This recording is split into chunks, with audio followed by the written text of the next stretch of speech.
ಸೊಪ್ಪಿನ ಪಲ್ಯ ಮಾಡೋ ವಿಧಾನ ತಿಳಿಸ್ಕೊಡ್ತಾ ಇದ್ದೀನಿ. ಕಾಲು ಕಟ್ಟು ಮೆಂತ್ಯ ಸೊಪ್ಪನ್ನ ಚೆನ್ನಾಗಿ ತೊಳೆದು ನಾನು ಹೆಚ್ಚಿಟ್ಕೊಂಡಿದ್ದೀನಿ. ಒಂದು ಸಣ್ಣ ಈರುಳ್ಳಿ ಹೆಚ್ಚಿಟ್ಕೊಂಡಿದ್ದೀನಿ. ಚಿಕ್ಕದೊಂದು ಆಲೂಗಡ್ಡೆ ಸಣ್ಣಗೆ ಹೆಚ್ಚಿಟ್ಕೊಂಡಿದ್ದೀನಿ. ಒಂದು ಟೊಮೆಟೊ ಸಣ್ಣದೇ ಹೆಚ್ಚಿಟ್ಕೊಂಡಿದ್ದೀನಿ. ಚಿಲ್ಲಿ ಪೌಡ್ರು ಇದರಲ್ಲಿ 2 ಸ್ಪೂನ್ ಇಟ್ಕೊಂಡಿದ್ದೀನಿ. ಶುಂಠಿ ಒಂಚೂರು ಪೀಸು ತುರಿದಿಟ್ಕೊಂಡಿದ್ದೀನಿ. ಒಗ್ಗರಣೆಗೆ ಕರಿಬೇವು, ಒಣಮೆಣ್ಸಿನ್ಕಾಯಿ, ತೆಂಗಿನಕಾಯಿ, ಧನಿಯಾ ಪುಡಿ, ಜೀರಿಗೆ ಪುಡಿ 1 ಟೀ ಸ್ಪೂನು, 1 ಟೇಬಲ್ ಸ್ಪೂನು ಹುರ್ಗಡ್ಲೆ ಪುಡಿ ಇಟ್ಕೊಂಡಿದ್ದೀನಿ. ಬಾಣಲೆ ಇಟ್ಟಿದ್ದೀನಿ. ಬಾಣಲೆಗೆ ಒಂದು 4 ಸ್ಪೂನ್ ಎಣ್ಣೆ ಹಾಕ್ತಾಯಿದ್ದೀನಿ.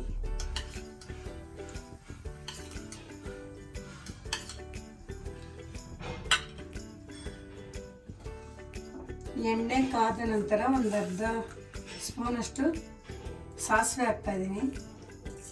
ಇದಕ್ಕೆ ಕಡಲೆಬೇಳೆ ಉದ್ದಿನಬೇಳೆ ಹಾಕಬಾರ್ದು. ಕರಿಬೇವು, ಒಣಮೆಣ್ಸಿನ್ಕಾಯಿ ಹಾಕ್ತಾಯಿದ್ದೀನಿ.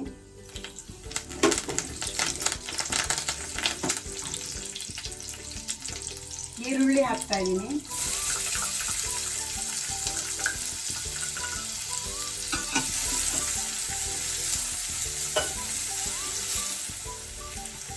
ಸ್ವಲ್ಪ ಅರಿಶಿನ ಹಾಕ್ತಾಯಿದ್ದೀನಿ.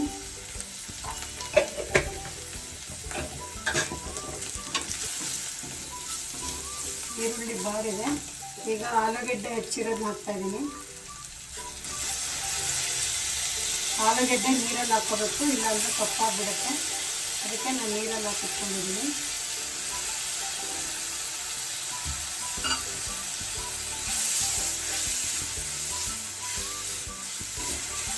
ಈಗ ಹೆಚ್ಚಿರೋ ಟೊಮೆಟೊ ಹಾಕ್ತಾಯಿದ್ದೀನಿ.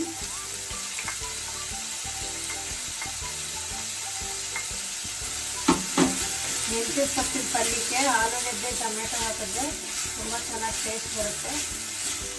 ರೊಟ್ಟಿ ಜೊತೆ, ಚಪಾತಿ ಜೊತೆ, ಪೂರಿ ಜೊತೆ, ಅನ್ನ ಕಲಿಸ್ಕೋಬೋದು. ಎಲ್ಲದಕ್ಕೂ ಚೆನ್ನಾಗಿರುತ್ತೆ ಈ ಥರ ಹಾಕಿ ಮಾಡಿದ್ರೆ. ಈಗ ಹೆಚ್ಚಿರೋ ಸೊಪ್ಪು ಹಾಕ್ತಾಯಿದ್ದೀನಿ.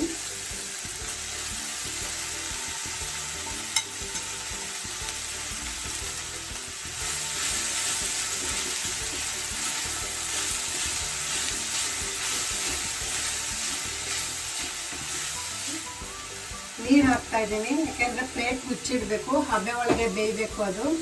ಅದರಿಂದ 1 ಗ್ಲಾಸಷ್ಟು ನೀರು ಹಾಕ್ತಾಯಿದ್ದೀನಿ.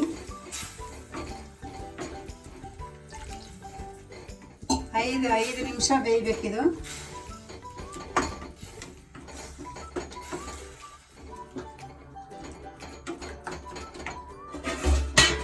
ಪ್ಲೇಟ್ ಮುಚ್ತಾ ಇದ್ದೀನಿ.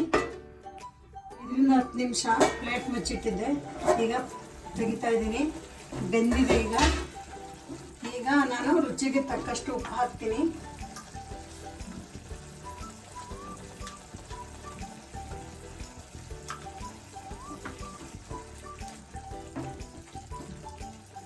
ಧನಿಯಾ ಪುಡಿ ಹಾಕ್ತಾ ಇದ್ದೀನಿ.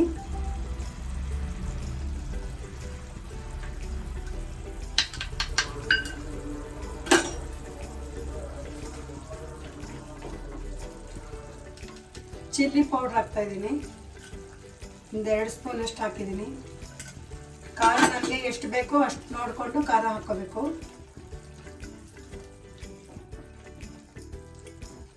ಜೀರಿಗೆ ಪೌಡ್ರ್ ಹಾಕ್ತಾಯಿದ್ದೀನಿ.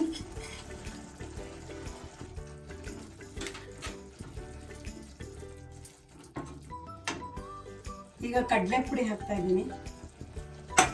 ಹುರ್ಗಡ್ಲೆ ಪುಡಿ ಮಾಡಿಟ್ಕೊಂಡಿದ್ದೆ 1 ಟೇಬಲ್ ಸ್ಪೂನು, ಅದು ಹಾಕ್ತಾಯಿದ್ದೀನಿ. ಚೆನ್ನಾಗಿ ಕೆದಕಬೇಕು. ಕಡಲೆ ಹಾಕಿರೋದ್ರಿಂದ ತಳ ಹಿಡಿದ್ಬಿಡುತ್ತೆ. ಈ ಥರ ಚೆನ್ನಾಗಿ ಕೆದಕೊಂಡ್ರೆ ತಳ ಹಿಡಿಯಲ್ಲ. ಈಗ ಹಸಿ ಕೊಬ್ಬರಿ ಹಾಕ್ತಾಯಿದ್ದೀನಿ.